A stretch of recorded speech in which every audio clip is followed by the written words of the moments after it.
है। संसार में जन्म लिए हो, हमारा और आपका जन्म हुआ है, ना जाने कौन सा कर्जा चुकाने के लिए हम यहां आए। कौन सा कर्जा?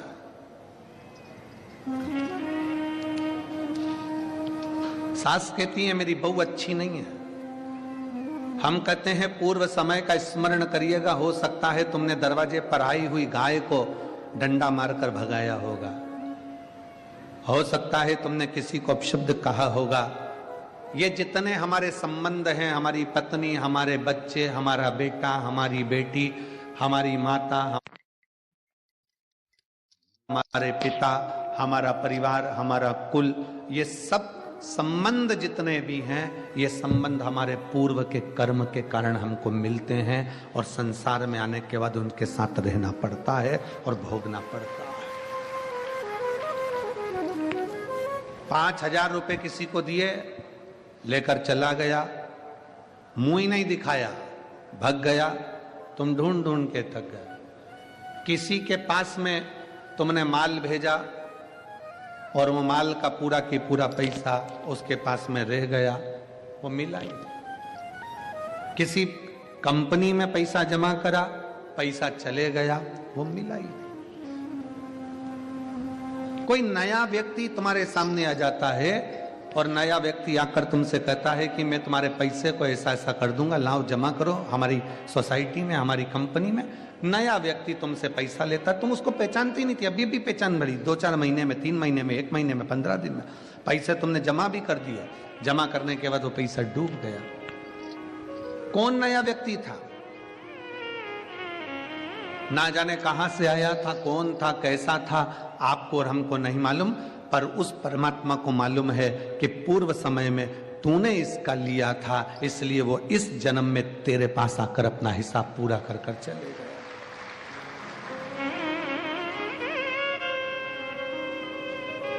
शिव महापुराण की एक बात अपनी जिंदगी में जरूर उतारिए।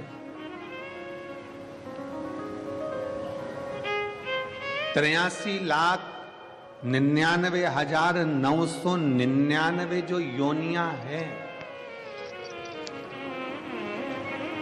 83,99,999 जो योनियां हैं, ऐसी कोई योनि नहीं मनुष्य की देह 84 लाखवें नंबर की योनि है। सारी योनियों में जितनी योनियां बनेंगी, आप कुत्ता बनेंगे, आप झिंगुर बने, इल्ली बने, कीट बने, पतंगा बने, स्वान बने, मछली बने, जानवर बने, जलचर बने, थलचर बने, वायुचर बने, पक्षी बने, पशु बने, कुछ भी बने, 83,99,999 योनियों में ना जाने सारी योनियां आपको मिली, मनुष्य की देह भी मिली। पर इतना याद रखना, हर योनि में तुम्हारे बच्चे भी होंगे, हर योनि में तुमको भोजन करने को भी मिलेगा, पेट भरने को, हर योनि में तुम्हें पानी पीने को भी मिलेगा, हर योनि में हवा भी मिलेगी, हर योनि में तुम्हें खाने को भी मिलेगा, पीने को भी मिलेगा, बच्चे भी मिलेंगे, परिवार भी मिलेगा, माता पिता भी मिलेंगे, सब कुछ मिलेगा। हर योनि में तुम्हें घर भी मिलेगा, रहने का एक छोटा सा आसियाना, छोटी सी जगह, कुछ भी मिलेगी, पर मिलेगी जरूर। हर योनि में सब कुछ मिलेगा, पर हर योनि में शिव महापुराण की कथा नहीं मिलेगी। शिव महापुराण की कथा तो केवल एक मनुष्य योनि में मिलती है। एक पक्षी को अगर सुना भी देंगे तो पक्षी को क्या ज्ञान होगा? एक पशु को अगर कथा सुना भी देंगे तो क्या ज्ञान होगा? एक इल्ली माला में चढ़कर अगर कथा सुन भी लेगी तो उसको क्या ज्ञान होगा? कोई कीट, कोई पतंगा, कोई जानवर, कोई पशु, कोई पक्षी, कोई जलचर, कोई थलचर अगर कथा सुन भी लेंगे तो उनको क्या ज्ञान होगा? सारी योनियों में पत्नी, परिवार, बच्चे, कुटुंब, माता पिता, खाना पीना सब मिलेगा, पर केवल एक मनुष्य की योनि ऐसी है जिस योनि में शिव पुराण की कथा, सत्संग मिलता है। क्यों मिलता है? क्योंकि इस योनि में अगर तूने सत्संग कर लिया, भगवान का भजन कर लिया, शिव पर एक लोटा जल चढ़ा लिया, तो फिर तुझे वापिस वो 83,99,999 योनियां भोगना नहीं पड़ेगी और तू शंकर की शरण में चला जा। इन योनियों से तेरी मुक्ति हो जाए, इन योनियों से तू परे हो जाए, इन योनियों से तू छूट जाए, योनियों से तू छूट जाए।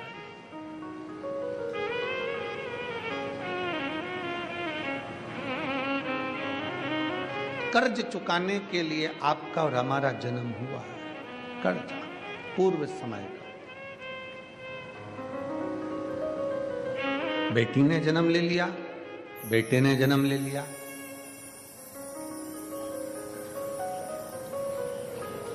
किसी के घर में अगर बेटा बेटा जन्म ले रहा है तो समझ लेना कि तुम्हारा कोई पूर्व का तुम्हारा कर्जा बहुत ज्यादा था, इसलिए घर में बेटे ही बेटे जन्म ले लिए। अगर तुम्हारे घर में परिवार में कुल में एक बेटी भी जन्म ले ले तो समझ लेना कि तुम्हारा पूर्व का कोई पुण्य बड़ा प्रबल था जिसके कारण बेटी ने जन्म। बड़ी मुश्किल से कहीं पूर्व एक गरीब सब्जी बेचने वाला है, ठेला चलाने वाला है, कबाड़ा बेचने वाला है, उसके घर में 1 2 3 4 5 6 बेटी जन्म ले लेती है। और कोई बहुत पैसे वाला करोड़पति धनपति वैभवपति है, उसके घर में बेटा ही बेटा जन्म लेते हैं। तो मोहल्ले की माताएं कहती हैं बेचारी गरीबड़ी को एक लड़का हो जाता तो अच्छा था, और उसके पास इतना पैसा है, उसके घर में एक लड़की हो जाती तो कौन सी कमी पड़ जाती, 1 2 लड़की उसके घर हो जाती, इसके घर में एक आध लड़का हो जाता। पर कौन समझाए कि शंकर भगवान के लेख में लिखा हुआ है कि जिसके घर में 2 3 4 5 बेटियां अगर जन्म ले लेती हैं तो कहते हैं कि स्वयं शंकर उसको अपनी गोदी में और नंदी पर लेकर जाते हैं, स्वयं शिव।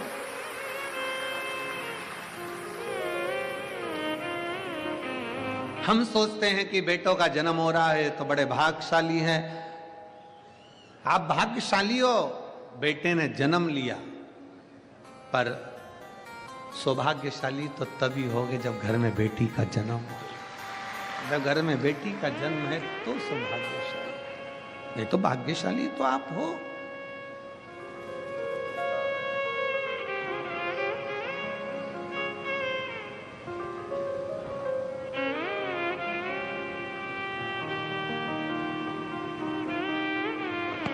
भाग्यशाली तो हो, ये आपके भाग्य की सराहना है।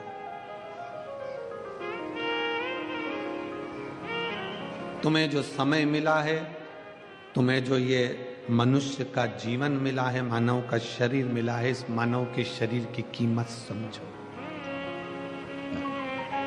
इसकी कीमत समझो। बचपन तुमने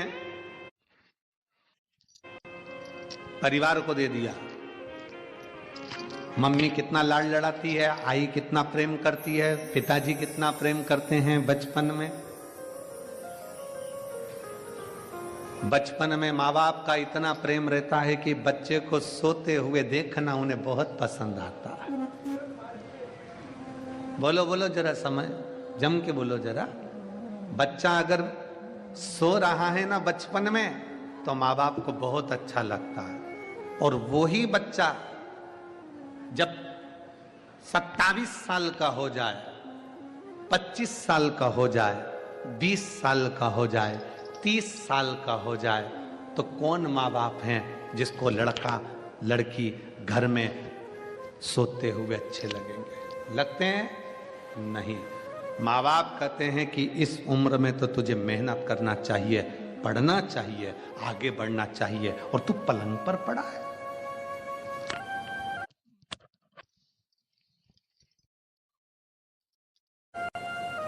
बेटा वही है जो बचपन में अच्छा लग रहा था, बेटा वही है, बेटी वही है जो बचपन में अच्छी लग रही थी, पर वही बेटा बेटी जब जवानी के समय पर एक उम्र के अनुकूल अगर घर के अंदर सोते रहें 1-2 बजे रात को सो रहे हैं और दिन के 2 बजे अपने कमरे से निकल रहे हैं, और माँ थोड़ा सा भी उसको जगा दे तो वो आग बबूला हो जाए। मम्मी लाइट बंद करो, भाऊ लाइट बंद करो, पापा पंखा चालू कर दो, मम्मी एसी का रिमोट लाके दे। माँ बाप की आंख में आंसू आ जाते हैं। बचपन में सोता हुआ बच्चों को देखे तो माँ बाप खुश होते हैं, पर जवानी में बच्चों को सोता हुआ ऐसे समय बर्बाद करते हुए देखे तो माँ बाप को खुशी नहीं होती। माँ बाप कहते हैं कुछ पढ़ ले, आगे बढ़ ले और जिंदगी में नाम कमा ले। अच्छा नहीं लगेगा? बचपन आपने अपने परिवार को दे दिया, जवानी पूरी दोस्त यार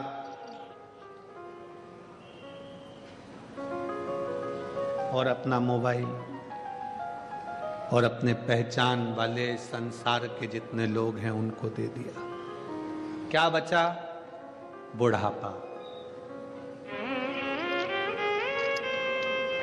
बचपन खेल में खोया, जवानी नींद भर सोया, बुढ़ापा देख कर रोया। अब आया बुढ़ापा।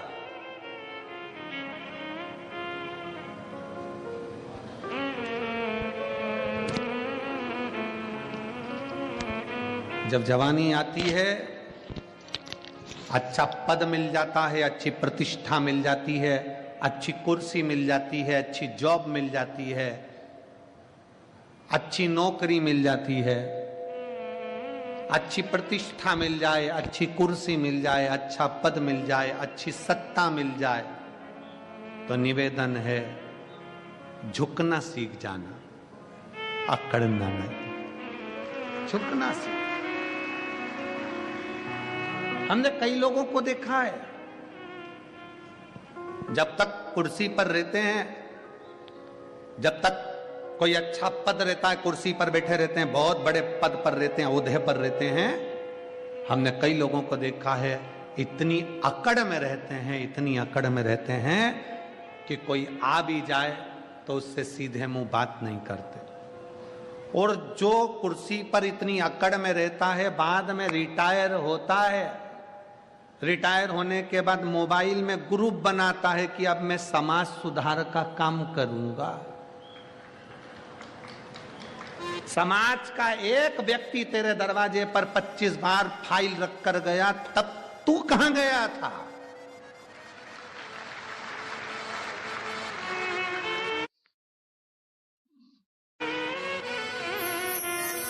परिवार का एक व्यक्ति 25 बार हाथ जोड़कर आ गया, भैया जी देख लेना, तुम हमारे रिश्तेदार, तुम हमारे नातेदार, मिलने को तैयार नहीं हुआ। और रिटायर होते से ही व्हाट्सएप पे, फेसबुक पे, इंस्टाग्राम पे ग्रुप बना दिया कि अब मैं मेरी समाज का ये काम करूंगा, मैं अपने मोहल्ले का ये काम करूंगा, मैं अपने क्षेत्र का ये काम करूंगा।